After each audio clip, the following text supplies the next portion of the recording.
নমস্কার বন্ধুরা, কেমন আছেন সবাই? আশা করছি আপনারা সকলেই ভালো আছেন। আমার নতুন একটি ভিডিওতে আপনাদের সকলকে স্বাগত জানাই। আজ সন্ধ্যের টিফিনে বানিয়েছিলাম মোচার চপ, তারই রেসিপিটা আপনাদের সঙ্গে শেয়ার করলাম। আমি দুপুরবেলাতেই মোচার ঘন্ট বানাবো বলে মোচাকে কেটে ধুয়ে নুন হলুদে সিদ্ধ করতে বসিয়েছিলাম। পরে মনে হলো সন্ধ্যের বেলা টিফিনেও তো কিছুটা চপ বানানো যেতে পারে, তাই কিছুটা আলাদা করে তুলে রেখেছিলাম।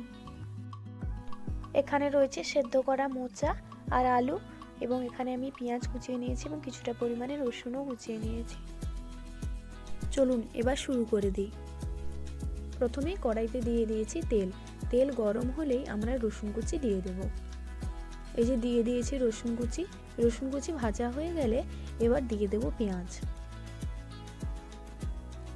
পেঁয়াজ এবং রসুনকে ভালোভাবে নেড়ে চেড়ে ভেজে নেব। দেখুন পেঁয়াজগুলো প্রায় ভাজা হয়ে গেছে। এবার একে একে গুঁড়ো মশলাগুলো দিয়ে দেব। হলুদ গুঁড়ো, লঙ্কার গুঁড়ো, পরিমাণ মতো লবণ, এবং আমি একটি ভাজা মশলা ব্যবহার করি ধনে, জিরে এবং শুকনো লঙ্কাকে শুকনো খোলায় ভেজে নিয়ে গুঁড়ো করে রেখে দিয়েছি। ওটাই বিভিন্ন রেসিপিতে আমি ব্যবহার করি গুঁড়ো মশলা হিসেবে। মশলাটা রেডি হয়ে গেছে। এবার আমি সেদ্ধ করে রাখা মোচা এবং আলুটিকে মেখে নিয়েছিলাম, সেটাই এবার দিয়ে দিলাম। ভালো করে নেড়ে চেড়ে মিশিয়ে নিলেই আমাদের রেডি হয়ে যাবে মোচার চপের পুরটি রেডি হয়ে গেছে। এবার আমি এটিকে বাটিতে নামিয়ে রেখে দেবো ঠান্ডা হওয়ার জন্য। ঠান্ডা হওয়ার পর আস্তে আস্তে হাত দিয়ে এগুলিকে গোল শেপ দিয়ে দেব। তো চলুন আমি এখন বেসনটি মেখে নিই। বেসনে নুন, হলুদ, লঙ্কার গুঁড়ো দিয়ে আস্তে আস্তে পরিমাণ মতো জল দিয়ে বেসনের ব্যাটারটি রেডি করে নেব।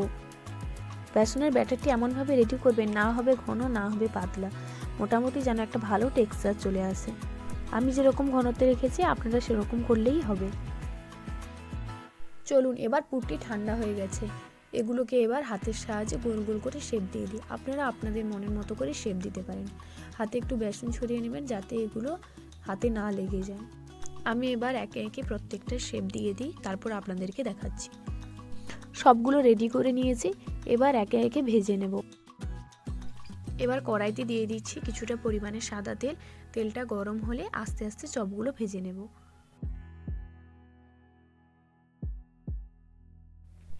তেল প্রায় গরম হয়ে গেছে। এবার আমি একে একে বেসনের ব্যাটারে ডুবিয়ে একটা একটা চপকে তেলে ছেড়ে দেব।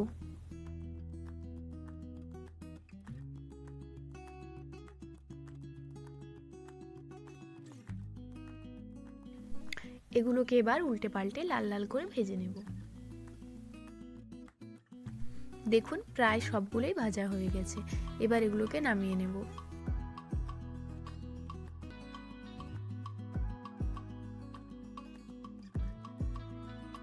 রেডি হয়ে গেছে আমাদের মোচার চপ।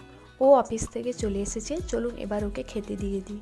এবং ভিডিওটা আজ আমি এখানেই শেষ করলাম। ফিরে আসবো নতুন একটি ভিডিও নিয়ে। ততক্ষণ আপনারা সবাই ভালো থাকবেন, সুস্থ থাকবেন, সাবধানে থাকবেন। ভিডিওটি যদি ভালো লেগে থাকে তাহলে একটা লাইক করে যাবেন।